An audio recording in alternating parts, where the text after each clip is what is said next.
Hello hi అండి, welcome to సోమక channel. మా channel first time చూస్తుంటే సబ్స్క్రైబ్ చేసుకోండి, లైక్ చేయండి, షేర్ చేయండి. ఏమాను నువ్వులు చూపిస్తుందనే వంకాయ పులుసు పెడతానండి. శనగలు వంకాయ పులుసు అనేది చాలా ఈజీ, చాలా టేస్టీగా ఉంటుంది, హెల్తీ కూడా అండి. శనగలు అనేది రెడ్ శనగలు అయితే కన్నా, మామూలుగా అయితే కానీ వైట్ కూడా వస్తాయి. వాటికన్నా రెడ్ శనగలు తింటే చాలా మంచిది మనకి హెల్త్కి అయితే కన్నా. నేను వంకాయలు అయితే కన్నా ఒక 4 తీసుకున్నాను. మనకు ఆల్రెడీ ఇది ఎండాకాలము, ఎక్కువ వంకాయ తినకూడదు కదా. ఇంకా నూనె వంకాయ ఎక్కువ చేస్తుంటే మా వారు అయితే వద్దన్నాడు. ఇంక సర్లే అనేసి నేను వంకాయ పులుసు అయితే పెట్టేస్తాను, కొన్ని శనగలు కూడా వేసి. ఇవైతే అంతా ఈ వంట అంతా నా చిన్నప్పుడు నేను తినేదండి మా అమ్మ దగ్గర. నాకైతే కానీ బాగా నచ్చేస్తుంది, ఎందుకంటే పెద్ద ఫ్యామిలీ, పులుసే ఎక్కువ పెట్టేవాళ్ళు. వంకాయ కూర చేయటం అంటే తక్కువ ఉండేది, ఎందుకంటే చాలా జనాభా కాబట్టి. ఇప్పుడు ఎలా అని చాలా ఈజీ చూడండి.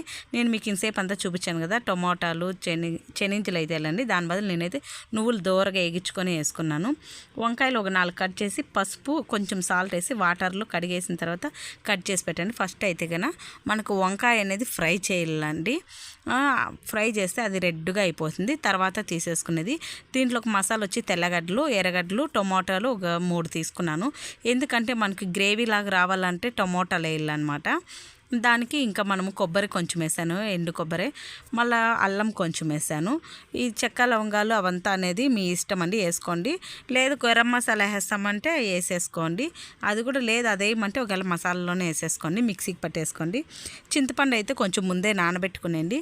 శనగలు అయితే నేను ఒక 3 అవర్స్ ముందు నానబెట్టేసి విజల్కి అయితే పెట్టేశాను, ఒక 3 విజల్కి. ఆ విజల్ కుక్ అయిన తర్వాత నేను ఇంకా ఆ వాటర్ అయితే పారేసాను, ఎందుకు అది కొంచెం మన్ను స్మెల్ వస్తుంది, నాకు నచ్చదు. ఇంకా నేను శనగలు మాత్రం పెట్టుకున్నాను, కుక్కర్లోకే పెట్టేస్తాను ఒకేసారి. ఎందుకంటే మినిమం ఒక 1/4 గంటనే ఉడికిస్తాం కదా, అప్పటికైతే కన్నా మనకి బాగా ఉడికేదానికి కుక్కర్లో అయితే మందమాటి గిన్నెలాగా ఉంటుంది కాబట్టి అందుకనేసి. ఇంకా నేనైతే కన్నా ఆయిల్ అట్లా ఇంకొంచెం వంకాయలు తీసేసిన తర్వాత ముక్కలు దాంట్లోకి ఆయిల్ ఉంది కదా, సాసవులు, జీలకర్ర, కరివేపాకు, ఎండుమిరకాయలు ఒక 2 కట్ చేసి వేసేసానండి. ఇంకా మనం ఆల్రెడీగా పేస్ట్ చేసి పెట్టుకున్నాం కదా మసాలా, అదంతా వేసేసాను. అది బాగా చూడండి నూనె వదిలేస్తుంది మనకి సపరేట్గా, మేము చాలా వీడియోలు చెప్పాను. అప్పుడు అది బాగా కుక్ అయిపోయినట్లు, పచ్చి స్మెల్ పోయినట్లు అనమాట. ఇంకా తర్వాత ధనియాల పొడి, మిరప్పొడి, పసుపు కానీ వేసేసాను. మీకు కావాలంటే కొంచెం గరం మసాలా వేసుకోండి, బాగుంటుంది. ఇంకా కొత్తిమీర అనేది ఫైనల్గా వేసుకోండి.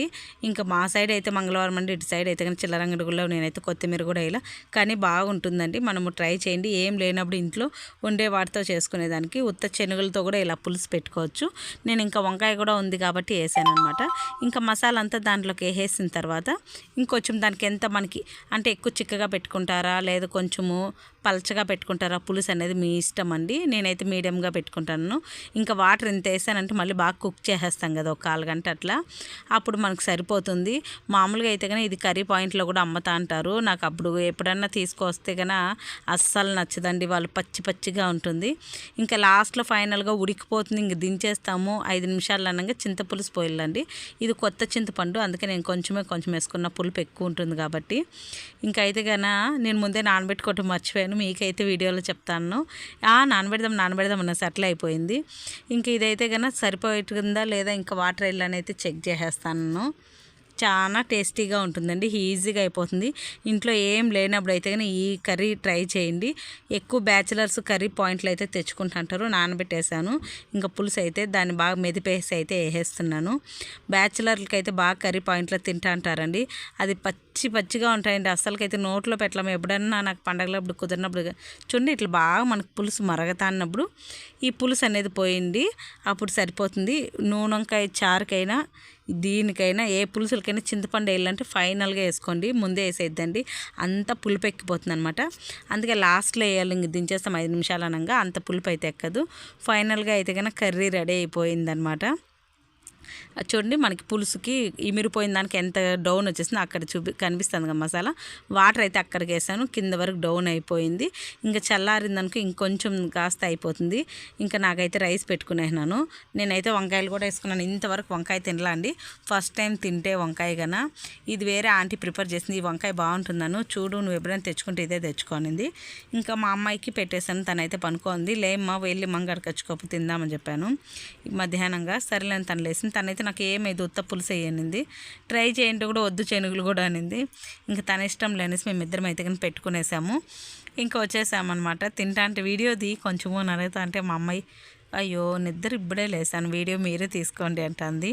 ఇంకా తనతో ఎందుకు జోకులు వేసుకుపించుకుంటాండి అనేసి నేనైతే కన్నా బాగా కాలుతుందండి. అన్నం కూడా వేడివేడిగా ఉంది, అందులో ఎండాకాలం వేడివేడివి అయితే తినలేము కదా మనము. అందుకనేసి నేనైతే కానీ ఖచ్చితంగా శనగ అయితే అట్లా నంజుకుని ఖచ్చితంగా ఉండాల, పప్పు అన్న రసం అన్న ఇట్లా ఏమన్నా పులుసు అయితే కన్నా. అందుకనేసి నేనైతే కానీ కలుపుకుంటాను. నాకైతే ఈ కర్రీ బాగా నచ్చిందండి, అందుకే మీతో షేర్ చేయాలనుకొని నేను ఈ వీడియో తీశాను. ఓకే అండి, బాయ్ అండి, నెక్స్ట్ వీడియోలో కలుసుకుందాం.